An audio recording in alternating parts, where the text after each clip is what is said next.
ये कहानी आज से कई सौ साल पुरानी है, जहाँ मेडिकल साइंस को लोग इस्तेमाल नहीं करते थे। आम बीमारियों से लोग मर जाया करते थे क्योंकि ऑपरेशन और सर्जरी करना मना था। तो कहानी शुरू होती है एक हकीम को दिखाते हुए, जो जड़ी बूटियों के बारे में काफी अच्छे से जानता है, जिसके जरिए वो लोगों की छोटी मोटी बीमारियों का इलाज करता है। उसके इलाज से बहुत लोग ठीक भी हो चुके होते हैं, लेकिन कुछ लोग ऐसे हैं जो उसे पसंद नहीं करते और वो इसे जादूगर कहते हैं। उन लोगों का मानना ये है कि वो काला जादू करके लोगों का इलाज करता है, जिससे लोग ठीक हो जाते। इसीलिए वो लोग ना तो इसे पसंद करते थे और ना ही इसे अपना इलाज करवाया करते थे। मगर इसके बावजूद भी वो हकीम नहीं रुकता और जितना हो सके वो उतना ही लोगों की मदद करता था। वो उनका इलाज भी करता था और काफी जरूरी बातें भी उन्हें बताया करता था कि किस तरह से वो थोड़ी बहुत मेहनत करके ठीक हो सकते हैं, और अगर उन लोगों को दोबारा कोई बीमारी हो भी जाती है तो वो लोग किस तरह जड़ी बूटियों की मदद से अपना इलाज खुद कर सकते। अब एक दिन वो हकीम एक गाँव के लोगों को इन्हीं सब चीजों के बारे में बता रहा होता है, और तभी हमें यहाँ एक छोटा लड़का दिखाया जाता है जिसका नाम रोब होता है, जो हकीम की इन बातों को बड़े गौर से सुन रहा था। उसे तजस्सुस भी हो रहा था इन सब के बारे में। उसकी बातें सुनने के बाद वो अपने घर के लिए निकल जाता है। उसके घर पहुँचने पर हम देखते हैं कि रोब की फैमिली काफी गरीब है, जहाँ वो अपनी मोम और दो बहन भाइयों के साथ रहता है। यहाँ पर हम ये भी जान पाते हैं कि रोब की मोम काफी बीमार है, मगर उन्हें क्या बीमारी है इस बारे में वो नहीं जानते। लेकिन आज रात रोब देखता है कि उसकी मोम की तबीयत बहुत ज्यादा ही खराब हो रही है। फिर वो जैसे ही अपनी मोम के दिल पर हाथ रखता है तो उसे बड़ा ही अजीब सा महसूस होता है, जिस वजह से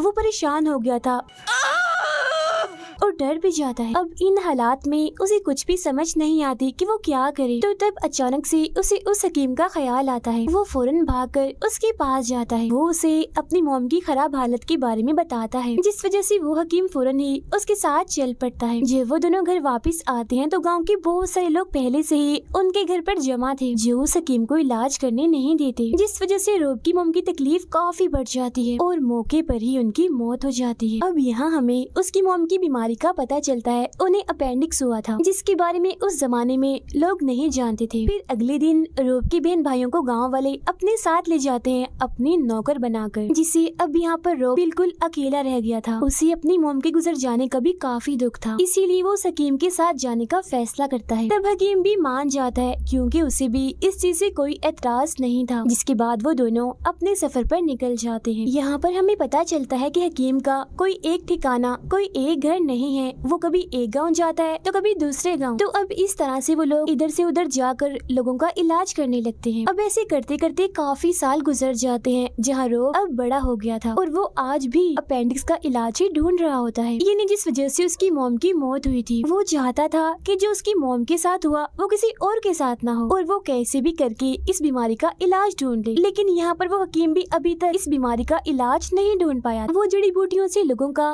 बस बाहरी इलाज ही करता था। जिस्म के अंदर क्या है, वो कैसे काम करता है, इस बारे में वो नहीं जानता था। Remember boy, the more painful the treatment. ऐसे एक दिन एक आदमी का इलाज करते हुए जैसे रोब उसके दिल पर हाथ लगाता है तो उसे दोबारा से अजीब सा महसूस होने लगता है। उसे बिल्कुल वैसा ही महसूस हो रहा था जैसा उसे तब महसूस हुआ था जब उसकी मोम की मौत हुई थी, जिस वजह से वो एक बार फिर डर जाता है और बाद में हकीम से कहता है कि मैं जानता हूँ ये आदमी आज रात मर जाएगा। तब होता भी बिल्कुल ऐसा ही है, रात को ही वो आदमी मर जाता है। तो इससे हम ये बात समझ पाते हैं कि रोब के पास ये खूबी है कि वो आने वाली मौत को देख सकता है। पहली बार उसने अपनी मोम के लिए भी बिल्कुल ऐसा ही महसूस किया था, तभी तो वो घबरा गया था। हकीम भी रोब की इस खूबी की वजह से काफी हैरान था। पर अब गांव के लोग इस आदमी की मौत का जिम्मेदार रोब और हकीम को समझते हैं और इन पर इल्जाम लगाते हैं कि इन्हीं के इलाज की वजह से उस आदमी की मौत हुई। इसीलिए वो इन दोनों को मार मार कर अपने गांव से निकाल देते हैं। इसी बीच हकीम को मोतिया हो जाता है, यानी आंखों की एक बीमारी जिसे अब उसे दिखाई नहीं दे रहा था, और उस जमाने में इसका भी कोई इलाज नहीं था। मगर रात को कुछ लोगों से इन्हें पता चलता है कि एक डॉक्टर जो ज्यूस है उसके पास इस बीमारी का 100% इलाज है। तो अब ये लोग उस डॉक्टर के पास जाने के लिए निकल जाते हैं, जहाँ वो डॉक्टर हकीम की आंखों का ऑपरेशन करते हैं, जिससे अब हकीम को दोबारा से दिखने लगता है। मतलब कि उसका ऑपरेशन कामयाब हो गया था। तब इस चमत्कार से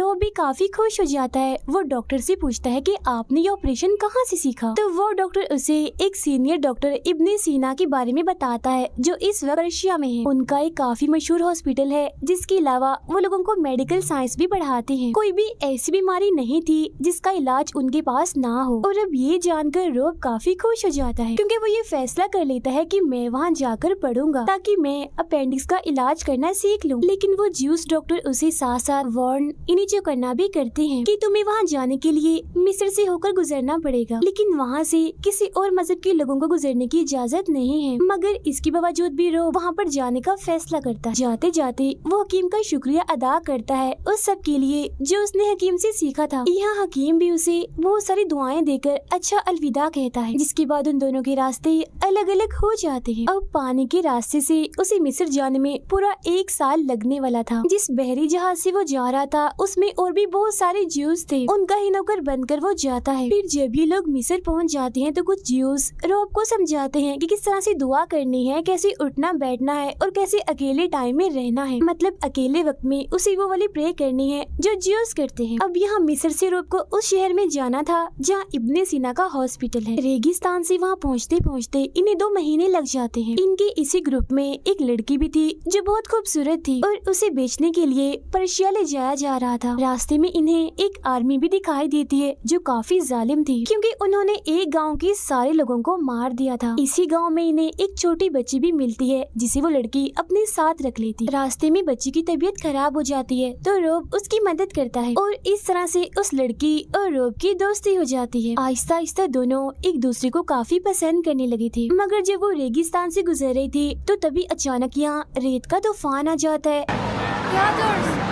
जिससे वो दोनों अलग अलग हो जाते हैं। फिर जैसे ही तूफान रुकता है तो वहाँ सिर्फ अकेला रोब था क्योंकि बाकी सब लोग मारे गए थे। तो अब वो अकेला ही उस शहर में पहुँच जाता है जहाँ इब्ने सीना का हॉस्पिटल है। ये शहर दरअसल मुसलमानों के एक राजा का था। अब रोब इस गंदी हालत में जैसे तैसे करके उस हॉस्पिटल में चला जाता है, मगर उसकी हालत देखकर वहाँ के लोग उसे मारते हैं और उसे वहाँ से भगा दिया जाता है। फिर जब एक आदमी उसे बेहोशी की हालत में देखता है तो वो रोब को इस हॉस्पिटल में दाखिल कर लेता है। अब जैसे रोब को होश आती है तो उसे अपनी चोटों में जरा भी दर्द नहीं हो रही थी, इसीलिए वो अपने पास में खड़े हुए आदमी से पूछता है कि आपने मुझे कौन सी दवाई दी है, क्योंकि मैं काफी जख्मी था मगर अब मुझे मेरी चोटों का एहसास नहीं हो रहा कि मुझे कुछ हुआ भी था। तब यहाँ बातों ही बातों में रोब उस आदमी को बताता है कि मुझे भी मेडिकल साइंस पढ़नी है, लोगों का इलाज करना सीखना है ताकि मैं फिजिशियन बन सकूं या कोई हकीम या फिर छोटा मोटा डॉक्टर ही सही। फिर अगले दिन रोब को सीधा क्लास में ले जाया जाता है जहाँ पहुँचकर उसे ये बात पता चलती है कि जिस आदमी से वो कल बातें कर रहा था वो और कोई नहीं बल्कि इब्ने सीना ही है, जहाँ वो अपनी क्लास में फिजिक्स, फिलोसफी और इस तरह की और भी बहुत सारी चीजें पढ़ाते हैं। यहाँ रोब को काफी कुछ सीखने को मिलता है। उसे पुराने मशहूर साइंटिस्ट के बारे में भी पता चलता है। यहाँ उसकी 2 लड़कों के साथ दोस्ती भी हो जाती है। बहुत जल्द रोब को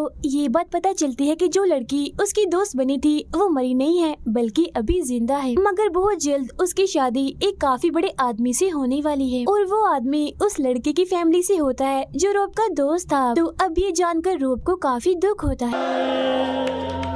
बहुत जल्द उसके दोस्त को भी ये बात पता चल जाती है कि वो लड़की और रोब दोनों एक दूसरे को पसंद करते हैं। अब दुखी होते हुए रोब एक लड़की के पास जाता है, लेकिन वो लड़की ठीक नहीं थी बल्कि वो बीमार थी। तो वो उसे हॉस्पिटल लेकर आता है ताकि वो उसका इलाज करके उसकी जान बचा ले। इसी बीच इब्ने सीना को भी रोब की इस खूबी के बारे में पता चल जाता है कि वो आने वाली मौत को देख सकता है, मतलब कि कब किसकी मौत होने वाली है। यहाँ वो इब्ने सीना को अपनी मॉम के अपेंडिक्स के बारे में बताता है। वो कहता है कि इसी वजह से मैं गरीब लोगों का इलाज करना चाहता हूँ, लेकिन मुसीबत की बात तो ये होती है कि इस इतने बड़े हॉस्पिटल में भी इंसानों पर कोई भी तजुर्बा करने की इजाजत नहीं थी, जिस वजह से रोब काफी दुखी भी था और मायूस भी। वो सोचता है कि मैं दुनिया के दूसरे कोने में आ गया हूँ, मगर यहाँ भी मैं वो सब नहीं कर पा रहा जो मैं करना चाहता हूँ, जिससे जाहिर है मैं ये भी नहीं जान पा रहा कि मैं उस बीमारी का इलाज कैसे करूँ जिससे मेरी माँ गुजर गई। तो इसीलिए वो यहाँ इब्ने सीना से सवाल करता है कि आखिर हम इंसानों के जिस्म के अंदर पर क्यों नहीं देख सकते। जिसमें वो जवाब देते हैं कि आजकल के दौर में और हर मजहब में इंसानों को काटना यानी चीरफाड़ करना काफी बुरा समझा जाता है। मतलब कोई भी इधर ऑपरेशन नहीं कर सकता और हो सकता है कि शायद आज से तकरीबन 100 या 1000 सालों के बाद ये सारी चीजें यानी सर्जरी और ऑपरेशन आम हो जाएं। मगर इस दौर में ऐसा मुमकिन नहीं है। अब यहाँ टोटल 3 तरह के ग्रुप्स थे।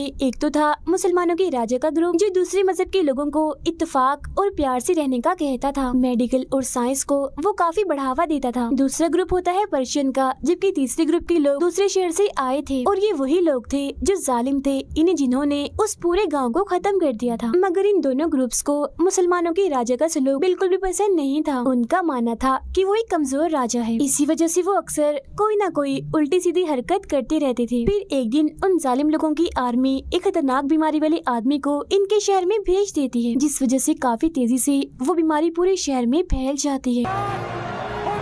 अब जो अमीर लोग थे वो तो इस शहर से भाग गए थे, जिनमें उस लड़की का हस्बैंड भी शामिल था। वो लड़की भी इस बीमारी का शिकार होकर अपने घर में पड़ी थी। अब शहर की ये हालत देखकर इब्ने सीना के स्टूडेंट्स सारे गरीब और बीमार लोगों को ठीक करने में लग जाते हैं। अब जो लोग इस बीमारी का शिकार हुए थे उनके जिस्म पर काले रंग के निशान थे, जो देखकर रोब मशवरा देता है कि हमें सर्जरी करके इन काले निशानों की जो जड़ें हैं उन्हें ही निकाल देना चाहिए। लेकिन क्योंकि सर्जरी ऑपरेशन की इजाजत नहीं थी, इसलिए ऐसा नहीं किया जाता और अब देखते ही देखते हजारों की तादाद में लोग मरने लगते हैं। लेकिन अब क्योंकि रोब काफी समझदार था, इसीलिए उसे ये बात पता चल जाती है कि ये बीमारी इतनी तेजी से चूहों की वजह से फैल रही है। तो अब ये लोग चूहों को मारने वाला जहर बनाते हैं, जिससे शहर के सभी चूहों को मार दिया जाता है और जितने भी लोग बचे थे उन्हें कुछ नहीं होता। जिसके बाद अब देखते ही देखते इनकी दवाइयों से लोग ठीक होने लगते हैं। वो लड़की भी मौत के मुंह से वापिस आती है, क्योंकि बाल बाल उसकी जान बचती है, जो देख रोब भी काफी खुश हो जाता है। पूरे शहर की हालत भी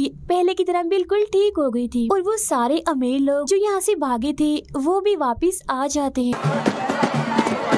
जिनमें उस लड़की का हस्बैंड भी शामिल था। कुछ वक्त के बाद उस हॉस्पिटल में अपेंडिक्स का एक मरीज आता है, मगर ऑपरेशन ना होने की वजह से वो बेचारा दर्द में तड़पता तड़पता ही मर जाता है। लेकिन उस इंसान के मरने से पहले ही रोब उससे ये इजाजत ले चुका होता है कि मरने के बाद क्या मैं आपका ऑपरेशन कर सकता हूँ। तो तब इस बात के लिए उस आदमी ने हाँ कर दी होती है। अब क्योंकि यही वो बीमारी थी जो बार बार उसे परेशान कर रही थी, इसीलिए वो बगैर किसी की इजाजत लिए उस आदमी की लाश का ऑपरेशन करने लगता है। हालांकि उसे काफी डर लग रहा था, मगर वो फिर भी उस लाश की चीरफाड़ करके उसे देखने लगता है। वो उसके दिल को अपने हाथ में रखता है और देखता है कि आखिर ये काम कैसे करता है। जिस्म के सारे हिस्सों की वो एक ड्राइंग बना लेता है ताकि बाद में ये उसके काम आ सके। यहाँ उसे अपेंडिक्स के बारे में भी पता चल जाता है कि आखिर ये होती कहाँ पर है और उसे कैसे निकाला जा सकता है ये भी। मगर यहाँ के कुछ लोगों को उसकी इस हरकत के बारे में पता चल चुका था, इसीलिए वो रोब और इब्ने सीना को पर्शियन के लीडर के पास ले जाते हैं, जहाँ इन दोनों को मौत की सजा सुना दी जाती है। अब रोब की वजह से बाकी ज्यूस का भी यहाँ पर रहना मुश्किल होने वाला था, इसीलिए इतने खतरे के माहौल में भी वो अपनी असलियत बता देता है कि मैं ज्यूस नहीं हूँ बल्कि मैं एक क्रिश्चियन हूँ। I'm a Christian.